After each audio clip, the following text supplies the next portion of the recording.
नमस्कार स्टूडेंट्स, आज अपने करने जा रहे हैं एंडोक्राइनोलॉजी में लॉजी एंड इथोलॉजी में लेक्चर नंबर 66वां लेक्चर अपने करने जा रहे हैं। अपना टॉपिक जो चल रहा है वो है फिरोमोन्स।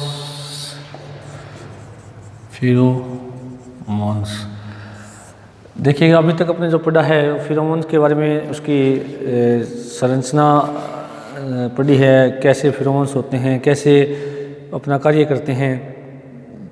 और उसके बाद में अपने देखा था कि फिरोमोन्स जो होते हैं वो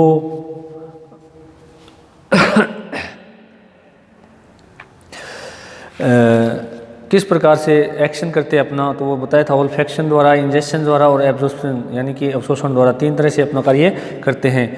अब देखिएगा कि फिरोमोन्स जो होते हैं वो 2 प्रकार के होते हैं। टाइप्स ऑफ फिरोमोन्स की आज अपने थोड़ा सा बात करें। किसकी बात करें? अपने टाइप्स ऑफ फिरोमोन की बात अपनी करें। उसके बाद में अपनी कुछ जो लिंग आकर्षक फिरोमोन्स हैं जो आपके सिलेबस में दिए गए हैं 3-4, उनकी अपने बात करें, जो खासकर कीटों के अंदर स्रावित होते हैं उनका अपने डिस्कस करेंगे। तो सबसे पहले बात करते हैं टाइप्स ऑफ फिरोमोन्स।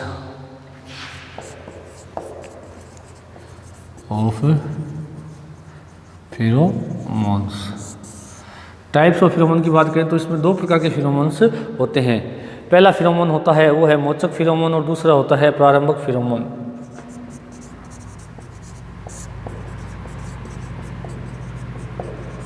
और दूसरा कौन सा होता है?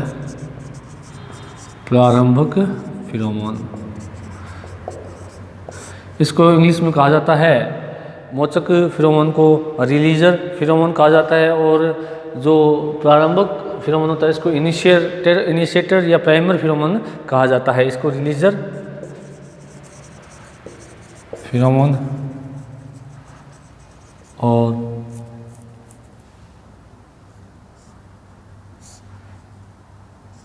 इसको रिलीजर फिरोमोन कहा जाता है, और इसको कहा जाता है प्राइमर फिरोमोन,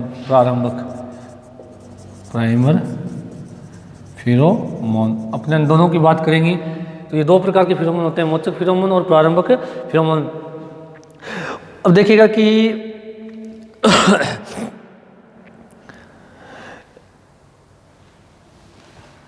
मोचक फिरोमोन और प्रारंभिक फिरोमोन जो है, इन दोनों में क्या अंतर है? एक आउटलाइन से यदि हम समझें तो मोचक फिरोमोन क्या होते हैं कि मान लीजिएगा किसी एक जंतु द्वारा, मान लें अपने एक जंतु है ए, इसके द्वारा कोई फिरोमोन छोड़ा गया, इसको उसकी जाति के ए डैश जंतु ने क्या किया? ग्रहण किया। तो क्या होता है? ए के द्वारा छोड़ा गया जंतु, ए जंतु के द्वारा छोड़ा गया जो फिरोमोन है वो कौन सा है? रिलीजर फिरोमोन मान लें हम। कौन सा मान लें? रिलीजर फिरोमोन। तो जैसे ये जंतु इसको ग्रहण करेगा, ग्रहण करते इसके अंदर तीव्र परिवर्तन होते हैं व्यवहार में, क्योंकि हमने बात की थी फिरोमोन क्या करते हैं? कोई भी जंतु के व्यवहार में परिवर्तन करते हैं, उसके व्यवहार में परिवर्तन करने को प्रेरित करते हैं, वही फिरोमोन कहलाते हैं। तो यहाँ पर क्या हो रहा है कि जो जंतु ए था इसने क्या किया? ए डैश जंतु यानी इसी जाति का ये जंतु है, क्योंकि हमने बात कर चुके हैं कि कोई भी फिरोमोन होता है उसी जाति के सदस्य के अंदर व्यवहार में परिवर्तन करता है। तो ए ने क्या किया? ए डैश जाति के जंतु के व्यवहार में परिवर्तन किया, परंतु वो परिवर्तन तीव्रता से दिखाई अपने को देते हैं, या तीव्रता से उसके अंदर चेंजेस आ रहे हैं। तो ये ऐसे फिरोमोन क्या कहलाते हैं? मोचक फिरोमोन या रिलीजर फिरोमोन कहलाते हैं। अब प्रारंभिक फिरोमोन में क्या होगा कि मान लीजिए अपने जंतु है बी और ये प्राइमर फिरोमोन इसके द्वारा छोड़ा जा रहा है, इसी जाति का सदस्य भी है, इसके अंदर मंद गति से यदि परिवर्तन हो, मंद गति से, अब देखिएगा व्यवहार में परिवर्तन तो इसमें भी हो रहा है, इसमें भी हो रहा है, यहाँ पर तीव्रता से परिवर्तन हो रहा है, यहाँ पर क्या हो रहा है? मंद गति से यानी धीमी गति से परिवर्तन हो रहा है। तो इनको क्या कहा जाता है? इनिशियल प्राइमर फिरोमोन कहा जाता है। इसका मतलब ये हुआ कि जो मोचक फिरोमोन है वो किसी जंतु के द्वारा जब छोड़े जाते हैं तो उसी जाति के दूसरे जंतु के अंदर उनके केंद्रीय तंत्रिका को प्रभावित करके सीधे ही तीव्र और उत्क्रमणीय क्या करते हैं? परिवर्तन उत्पन्न करते हैं। उन्हें हम क्या कहते हैं? रिलीजर फिरोमोन कहा जाता है। जबकि प्रारंभिक फिरोमोन में क्या होगा कि जो प्राइमर फिरोमोन जिनको कहा जाता है इंग्लिश में प्रारंभिक फिरोमोन या प्राइमरी फिरोमोन, इनमें क्या होता है कि कोई भी जंतु जो उसको स्रावित करता है फिरोमोन को, तो वो उसी जाति के दूसरे सदस्य के अंदर परिवर्तन तो करते हैं, परंतु जो परिवर्तन है वो किस तरह से होते हैं? इसके व्यवहार में मंद गति से होते हैं। तो इसका जो है प्रभाव क्या कहलाता है? प्रारंभिक फिरोमोन कहलाता है। और अब देखिएगा कि जो मोचक फिरोमोन होते हैं इसके जो उदाहरण हैं, जैसे लिंगाकर्षक फिरोमोन जो हम बात करेंगे, अलार्म फिरोमोन, उसके अलावा आक्रमणीय फिरोमोन। तो लिंगाकर्षक फिरोमोन का मतलब ये हुआ कि कोई भी दो एक जाति के दो सदस्य नर और मादा उनको आकर्षित करना, कौन से होते हैं? लिंगाकर्षक फिरोमोन।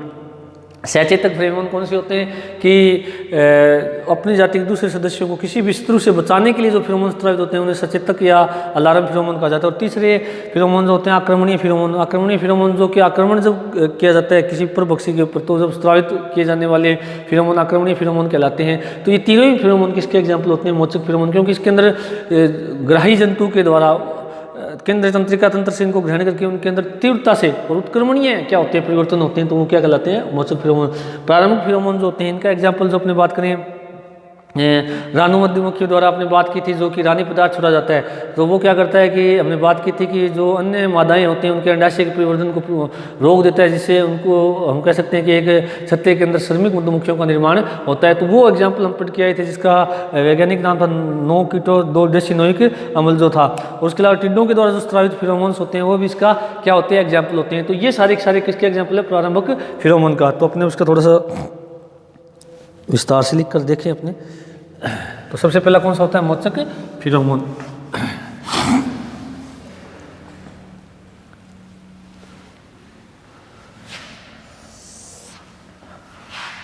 ऐसे फिरोमोन जो कि ग्राही जंतु के केंद्रीय तंत्रिका तंत्र द्वारा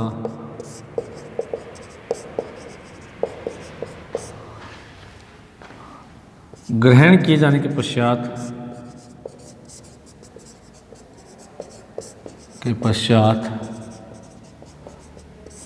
उसके व्यवहार में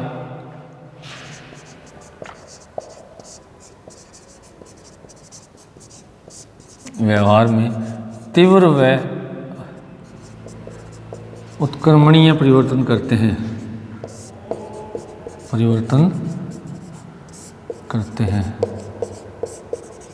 तीव्र उत्क्रमणीय परिवर्तन करते हैं, क्या कहलाते हैं? रिलीजियस फिरोमोन या मोचक फिरोमोन कहलाते हैं।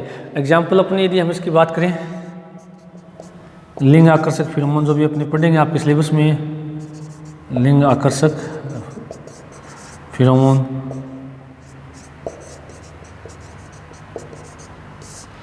संकेतक या अलार्म फिरोमोन,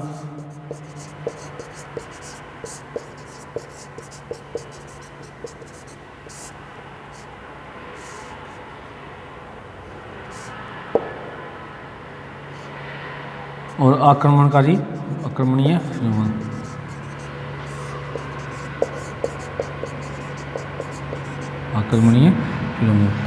ये जो फिरोमोन है तीनों, ये किसका एग्जाम्पल है? मोचक फिरोमोन का एग्जाम्पल होते हैं। तो ऐसे फिरोमोन जो कि ग्राही जंतु के केंद्रीय तंत्रिका तंत्र द्वारा ग्रहण किए जाने के पश्चात उसके व्यवहार में तीव्र व उत्क्रमणीय परिवर्तन करते हैं, क्या कहलाते हैं? मोचक फिरोमोन या रिलीजियस फिरोमोन कहलाते हैं।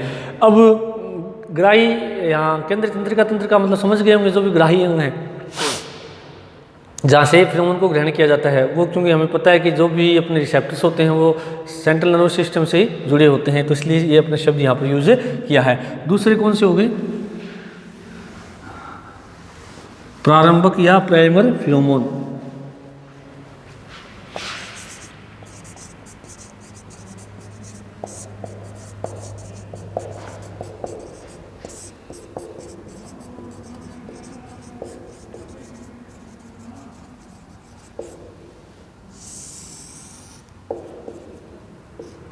प्रारंभिक या प्राइमर फिरोमोन। अब वही बात है कि इसके अंदर किसी एक जंतु द्वारा छोड़े जाएंगे, दूसरे जो जंतु है उसके द्वारा जब ग्रहण किए जाएंगे तो अंतःस्रावी ग्रंथियों को प्रेरित करके उनके अंदर फिजियोलॉजिकल परिवर्तन तो शुरू कर देते हैं, परंतु व्यवहार में क्या होता है? मंद गति से परिवर्तन होता है। ऐसे फिरोमोन जो कि ग्राही जंतु की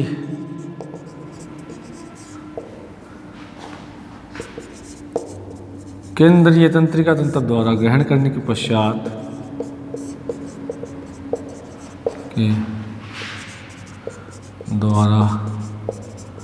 ग्रहण करने के पश्चात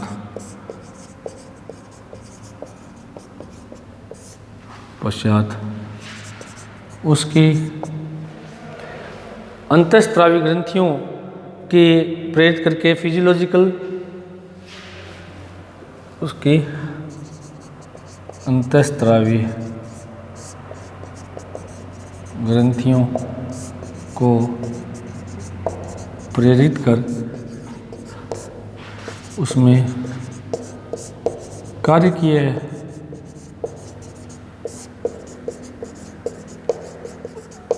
परिवर्तनों की एक श्रृंखला प्रारंभ कर देते हैं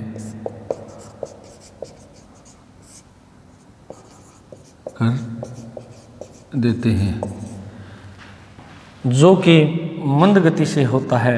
ये प्रक्रम मंद गति से संपन्न होता है,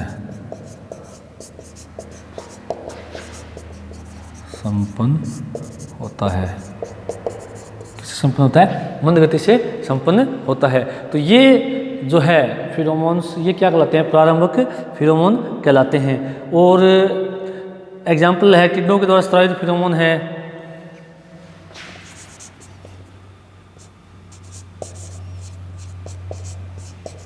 के द्वारा स्रावित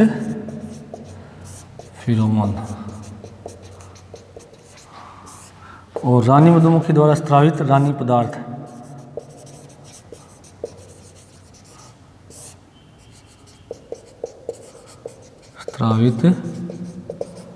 रानी पदार्थ ये किसका एग्जाम्पल होते हैं?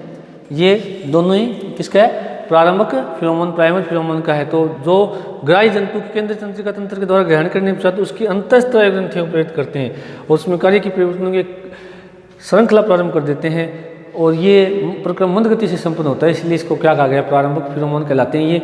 और आपने वैसे पढ़ा भी था जब हमने बात करते हैं तंत्रिका तंत्र और अंतःस्रावी तंत्र की, तो अंतःस्रावी तंत्र अपना कार्य संपन्न करता है परंतु वो एक मंद गति से संपन्न करता है। तो अतः ये प्रक्रम भी आप देख रहे हो कि हमने यहाँ अंतःस्रावी ग्रंथियों का बात किया है। तो इसका मतलब ये प्रेरित तो किससे होगी कि सबसे पहले तो देखो कि उसी जाति के जंतु द्वारा फिरोमोन छोड़ा गया, वो उस जंतु के केंद्रीय तंत्रिका तंत्र को के द्वारा ग्रहण तो किया जाएगा परंतु वो केंद्रीय तंत्रिका तंत्र के द्वारा किसको प्रेरित किया जाता है? अंतःस्रावी ग्रंथियों के द्वारा। ग्राही जंतु की अंतःस्रावी ग्रंथियां प्रेरित होती है।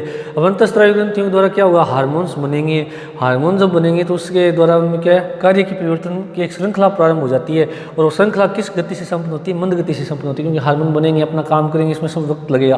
हालांकि व्यवहार में परिवर्तन आएगा परंतु वो थोड़ा समय लग करके आएगा, इसलिए ऐसे फिरोमोन क्या कहलाते हैं? प्रारंभिक फिरोमोन कहलाते हैं। और टिड्डों द्वारा स्रावित फिरोमोन और रानी मधुमक्खी द्वारा स्रावित रानी पदार्थ इसके क्या होते हैं? एग्जाम्पल होते हैं। अब देखिएगा कि हम आपके सिलेबस के अंदर कुछ लिंगाकर्षक फिरोमोन्स हैं, उनकी हम बात करेंगे। लिंगाकर्षक फिरोमोन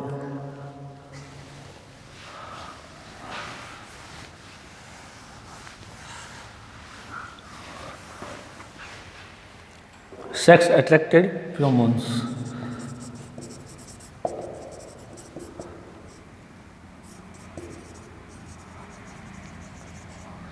in insect।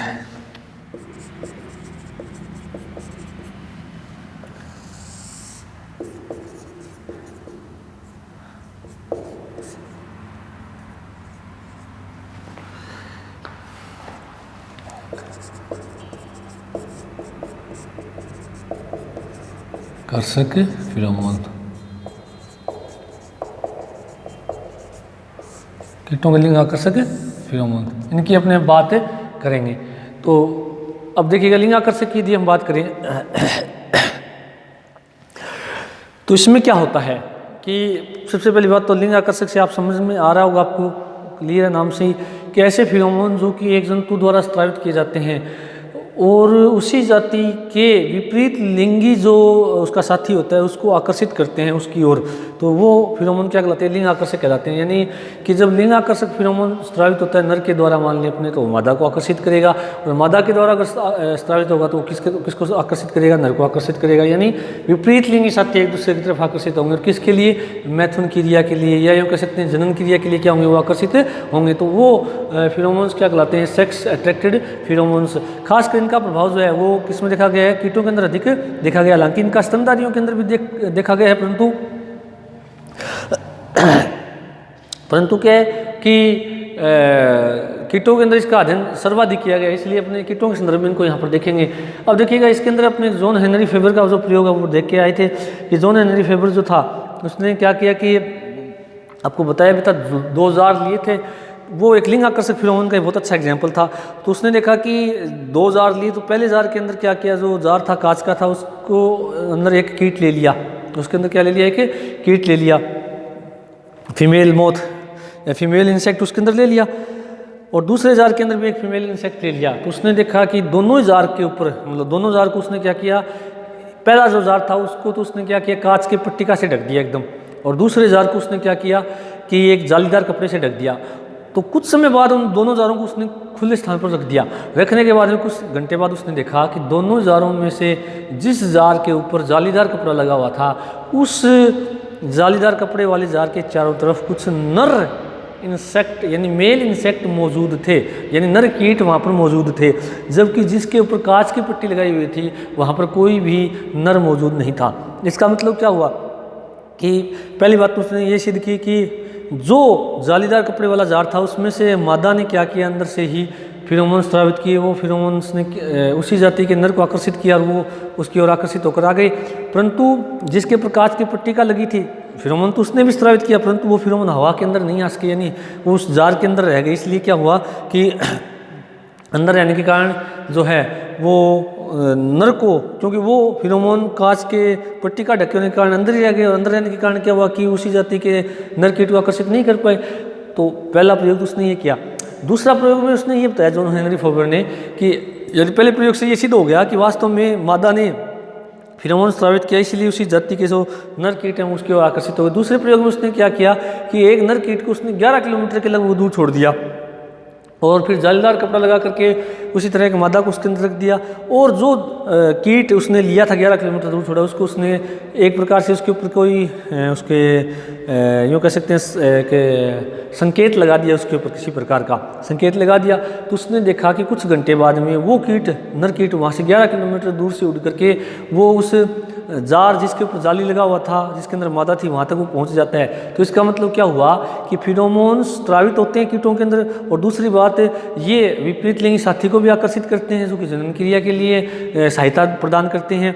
दूसरी बात कि ये जो फिरोमोन्स होते हैं हवा में छोड़े जाते हैं, और हवा में ये लंबी दूरी तक ये विपरीत लिंगी साथी को आकर्षित कर सकते हैं। जैसे दूसरे प्रयोग में उसने देखा कि 11 किलोमीटर दूर से नर आकर्षित होकर उस मादा कीट के जार तक पहुंच गया। तो इस प्रकार जॉन हेनरी फेबर का प्रयोग अपने वैसे ये कर चुके हैं या इनको अपने देख चुके हैं। अब देखिएगा कीटों के अंदर इसका मतलब क्या हुआ कि जो है इसका मतलब कि फिरोमोन्स बनते हैं, और मादा कीट को जार में रखा तो इसका मतलब नर कीट उसकी तरफ आकर्षित होकर आते हैं। इसका मतलब ये हुआ कि जो ये फिरोमोन्स होते हैं वो विपरीत लिंगी साथी को आकर्षित करने में क्या होते हैं, सहायक होते हैं। अब देखिएगा कि कुछ कीटों के लिंग आकर्षक फिरोमोन्स होते हैं जिनके बारे में अपने बात करेंगे। तो सबसे पहला जो लिंग आकर्षक फिरोमोन है वो है कौन सा, बॉम्बिकोल। कौन सा है, बॉम्बिकोल। ये आपके सिलेबस में 3-4 जो हैं दिए हुए हैं जिनके बारे में अपने थोड़ा सा देखेंगे। तो सबसे पहला कौन सा है आपका, बॉम्बिकोल। बॉम्बिकोल जो है रेशम कीट की मादा के द्वारा स्रावित होता है। ये किसके द्वारा होता है, रेशम कीट की मादा के द्वारा क्या होता है, ये स्रावित होता है। और इसको सबसे पहले जे ब्यूटेनोइड और कार्लसन ने देखा था, देखा, और इसको फिर मादा रेशम कीट जो थी उससे प्राप्त किया।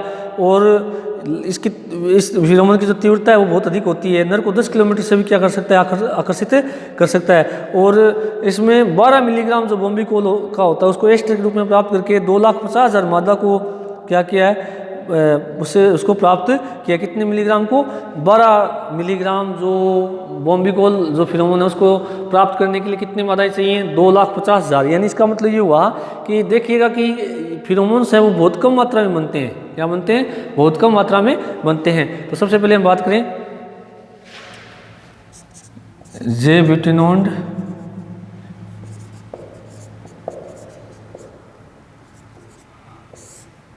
व कार्लसन ने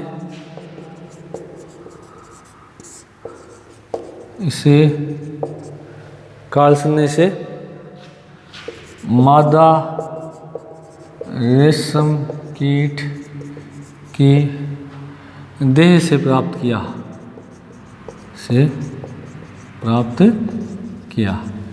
किसको? बॉम्बिकोल जो एक फिनोमेन है। कौन? किसने? ब्यूटेनॉइड और कार्लसन ने रेशम कीट की मादा से प्राप्त किया। और विषण इस फिनोमेन में तीव्र विसरण पाया जाता है। इस फिनोमेन में तीव्र विसरण की क्षमता होती है। ये फिनोमेन नर को लगभग 10 किलोमीटर दूरी से भी आकर्षित कर सकता है।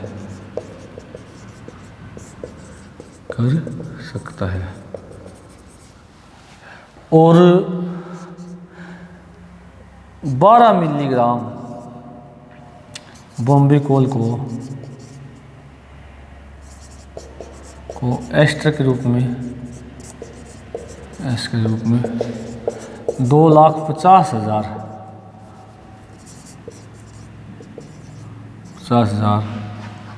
मादाओं से प्राप्त किया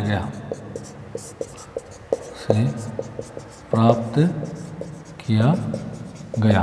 किसको? 12 मिलीग्राम बॉम्बिकोल के एस्टर के रूप में 2,50,000 मादाओं को से प्राप्त किया गया। तो ये जो है बॉम्बिकोल, ये मादा जो रेशम कीट होता है, सिल्क वर्म जो होता है, उससे प्राप्त होने वाला क्या है? एक सेक्स अट्रैक्टेड फिनोमेन है जो कि नर को आकर्षित लगभग 10 किलोमीटर दूरी से करता है। कल इसके बारे में और पढ़ेंगे फिनोमेन्स के बारे में। Thank you.